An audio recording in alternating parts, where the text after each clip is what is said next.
다가오는 휴일의 설렘 같은 시간. 휴일 책방.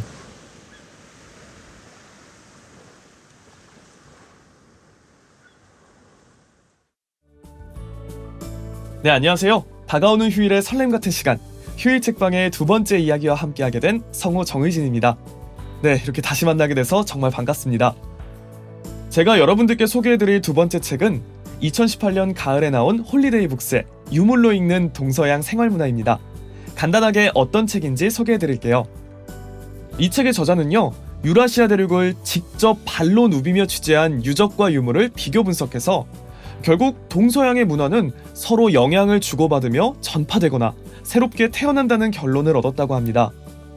그리고 그동안 취재한 내용을 민속, 여가, 의식주, 인문, 정치로 나눠 담았습니다.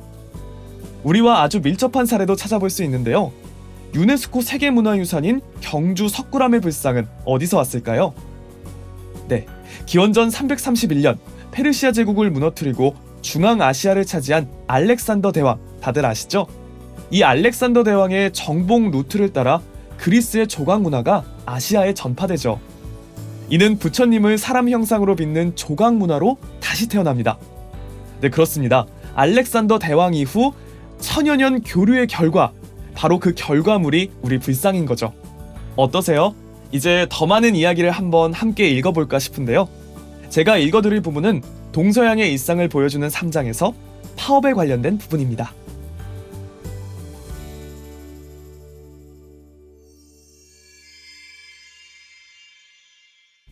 돌덩이 18만 7,600개, 벽돌 69만 5천 개, 철물 55만 9천 근, 전체 경비 87만 3,520량과 노임지급 기술자 11,820명.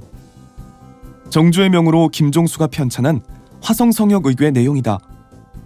공사 일정과 자재 등 화성건설의 모든 것이 담겼다. 유네스코 세계문화유산 수원 화성으로 가보자. 1794년 정월부터 1796년 9월까지 2년 8개월. 짧은 기간에 완공한 비결은 무엇일까? 70대 중반 영의정 체제공의 사심없는 현장 감독에다 정조가 100년에 한 번 나올 재상감으로 칭송한 조선천재 정약용의 설계도 성설. 그가 발명한 거중기의 공이 크다. 하지만 이것 갖고는 2% 부족하다. 화성성역 의궤의 기록대로 임금 노동자들이 제때 돈 받고 일사천리로 공사를 진행한 결과였다. 지금 대한민국의 화두는 노동이다. 주 52시간 노동을 실시했고 최저임금을 시급 8,350원으로 올려 찬반 논란도 거세다. 인류 역사를 아로새기는 대형 건축에서 노동과 그에 대한 보상 풍습은 어땠는지, 둘의 부조화로 빚어진 파업의 기원도 살펴본다. 수원 화성 5.4km 성벽 안에는 성문인 화서문, 창룡문과 그 옆에 초소 공심돈, 개울리 화홍문과 정자 방화수류정, 지휘소인 서장대와 훈련장 연무대, 실용적 건축, 예술적 디자인, 어느 하나 흠잡을 데 없는 건축사의 백미다. 정조는 당쟁에 휘말려 죽은 아버지 사도세자묘 영우원을 양주 배봉산에서 1793년 화산으로 옮겨 육릉이란 왕릉으로 격상시키며 그 옆에 신도시인 화성을 조성했다. 우리 역사에서 대형 공사는 화성처럼 임금 노동자가 담당했을까? 화성과 함께 조선 후기를 대표하는 건축, 경복궁 근정전으로 가보자. 1392년 많은 고려 충신들을 죽이고 들어선 조선은 흉흉해진 개성 민심을 뒤로하고 1395년 경복궁을 지어 한양으로 천도한다. 하지만 200년 만인 1592년 임진왜란 때 선조가 도성을 버리고 탈출하자 성난 민중 손에 경복궁은 불타고 만다. 폐허만 남았던 경복궁을 1868년 흥선대원군이 왕권 강화 차원에서 재건했다. 취지는 정조의 화성과 비슷하지만 과정은 달랐다.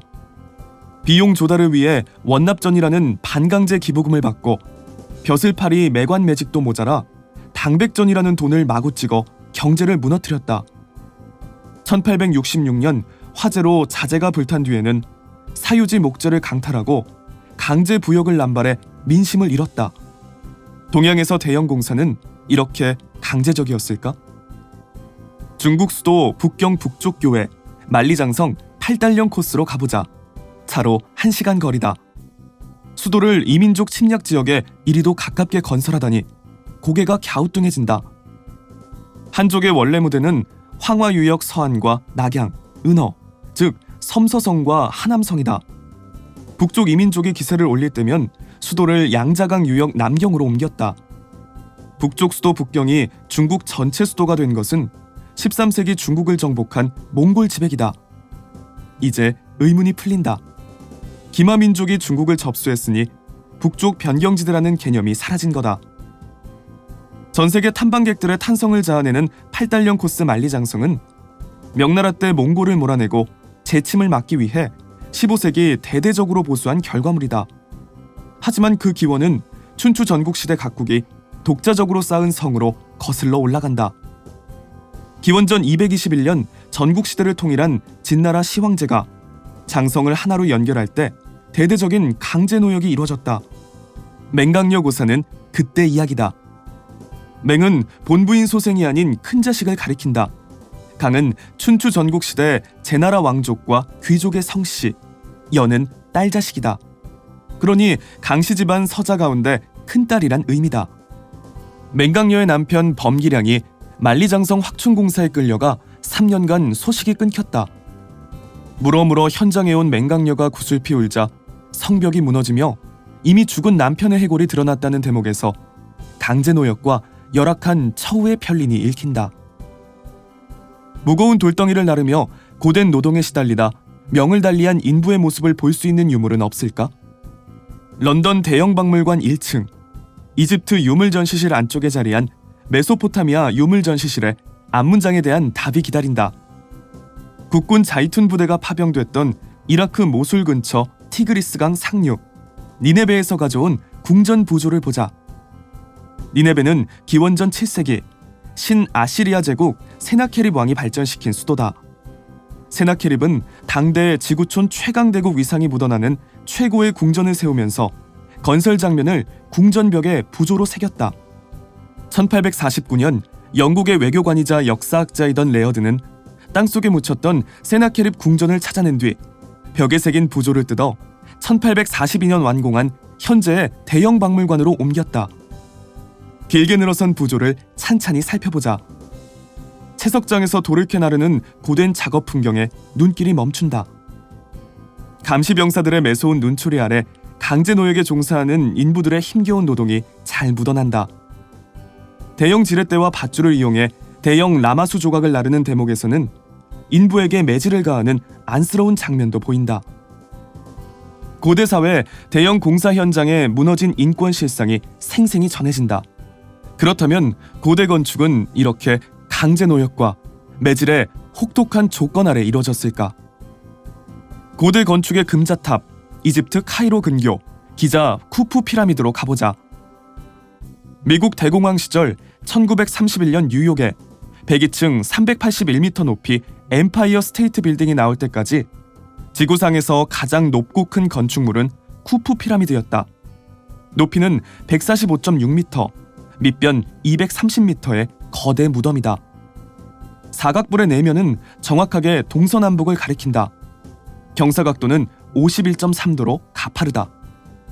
2.5톤에서 10톤짜리 화강암을 무려 230만 개나 쌓아 만들었다. 지금은 떨어져 나갔지만 겉은 대리석 타일로 반짝였다. 기원전 2세기 헬레니즘 시대 그리스인들이 정한 7대 불가 사이의 으뜸, 쿠프 피라미드는 언제 만들어졌을까? 바로 기원전 2570년 전후다. 단군 할아버지가 나오시기도 훨씬 전이다. 피라미드를 매맞는 강제 노역자들이 피땀으로 쌓았을까? 기원전 5세기 쿠프 피라미드를 탐방한 그리스 역사학자 헤로도투스는 10만 명이 3개월씩 교대로 20년에 걸쳐 건축했다고 적는다. 노예나 전쟁 포로의 강제 노역이 아니다. 천문학에 과학기술을 총동원한 쿠프의 기념비적 마그눔 오프스, 즉 이 대작은 임금 노동의 산물이다. 쿠프 피라미드가 만들어지고 800여 년이 흘러 기원전 1772년경 메소포타미아 유프라테스 강가 바빌론에서 함무라비 법전이 선포된다. 총 44줄 28구절에 282개 조항 가운데 246개 조항이 해독됐다. 놀랍게도 50%는 계약과 건축에 관한 내용이다. 황소 한 마리를 끄는 노동자나 사람을 치료하는 의사의 임금 등을 다룬다. 인류 역사에서 노동과 그 대가를 정당하게 지불하는 관행은 역사시대 초기 풍습이었다. 이에 대한 증거를 더 찾아보자. 이탈리아 북부 공업도시 토리노. 로마 제국이 무너지고 중세 이후 사보이 왕국의 수도로 번영했다. 1861년 통일 이탈리아 왕국이 수립됐을 때 아직 교황청 관할하에 있던 로마 대신 4년간 수도였을 만큼 이탈리아의 중심 도시다. 월드스타 호날두가 레알 마드리드를 떠나 새 동지를 튼 유벤투스 홈구장 도시라면 이해가 더 빠르다. 토리노 이집트 박물관은 1824년 사보이 왕국의 외교관이자 고고학자 드로베티가 수집한 유물에다 이탈리아에 걸출한 이집트 고고학자 스키아파렐리가 1903년 이후 발굴한 진귀한 유물을 다수 소장 중이다. 특히 1822년 이집트 상형 문자를 해독한 프랑스의 샹폴리옹이 1824년 박물관 개관을 기념해 이곳을 찾아 많은 문서를 해독하며 유명세를 탔다. 눈길을 끄는 작은 돌조각 3개를 보자. 기원전 1199년부터 1193년까지 재위한 이집트 19왕조 세티 2세의 어린 아들 시프타에 이어 왕비 토스레트가 파라오로 있던 시기의 유물이다. 스키아파렐리가 룩소르에 위치한 왕비의 계곡에서 발굴한 이 석회암 조각은 신관 문자로 작업이 없는 날의 결근 내용을 담았다. 작업과 휴무를 관리하던 파라오 무덤 공사 노무일지인 셈이다. 노무일지 석회암 조각 옆에는 더욱 놀라운 유물이 기다린다. 여성 파라오 토스레트를 내치고 기원전 1185년 이집트 20왕조를 연 세트나크테의 아들 람세스 3세 시기 쓰인 파피루스다. 1824년 박물관 개장과 함께 지금까지 전시 중인 이 파피루스의 내용은 무엇일까? 놀랍게도 파업 이야기다.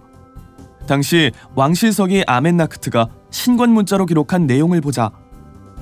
왕들의 계곡 무덤 공사를 위해 고용된 노동자들이 노동의 대가로 약속된 식량이 제공되지 않자 작업 현장을 떠나 파업을 일으킨다. 현장 감독관들이 매를 들었을까? 아니다. 일터로 되돌려보내려 무진 애를 쓰며 설득했다는 내용이 이어진다. 노동자들이 겁을 먹고 순순히 작업장으로 복귀했을까? 그렇지 않다. 노동자들 입장은 단호하다.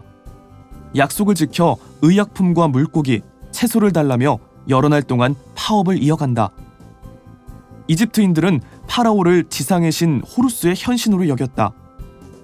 법률이 발달한 메소포타미아와 달리 이집트 파라오가 절대 권력을 휘둘렀던 배경이다. 영생을 믿던 그들은 즉위와 동시에 자신의 무덤 공사에 들어갔다. 파라오 무덤 공사는 가장 중요한 국책 사업이다. 그런데도 노동자들은 약속된 보상이 이루어지지 않을 경우 파업을 벌였다. 신정 국가에서 신의 권위에 도전할 수 있었던 3200여 년 전 노동자들의 생존권 투쟁. 주 52시간 근무, 8,350원 최저임금, 파업을 비롯한 노동 3권의 범위를 놓고 갈등이 끊이지 않는 현실을 비춰보며 역사란 무엇인지 되묻는다.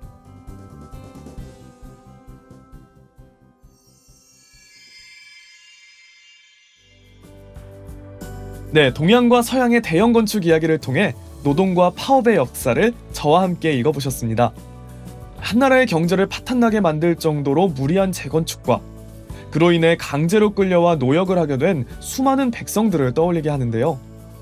특히 만리장성에 얽힌 맹강료 고사와 감독관에게 매를 맞는 인부의 조각은 강제 노역과 열악한 처우가 만들어낸 비극이 아닐까 싶습니다. 이렇게 무자비한 권력에 희생되어간 민초들과는 달리 적극적으로 대항하며 역사 속에 파업이라는 한 장면을 새긴 경우도 함께 알 수 있었는데요. 바로 이집트의 이야기였죠. 권력자의 무리한 요구에 노동자들은 단호하게 대처했습니다. 절대 권력 앞에서 생존권 투쟁을 벌이는 노동자들이라니 지금 제가 생각해봐도 참 놀라운 일 같아요. 어떠셨나요? 지금 우리 사회의 중요한 화두 중에 하나도 이 노동과 노동자의 권리죠. 과거와 현재를 관통하는 이 주제에서 그때나 지금이나 가장 중요한 것은 역시 사람, 또 인권이 아닐까 조심스럽게 생각해봅니다.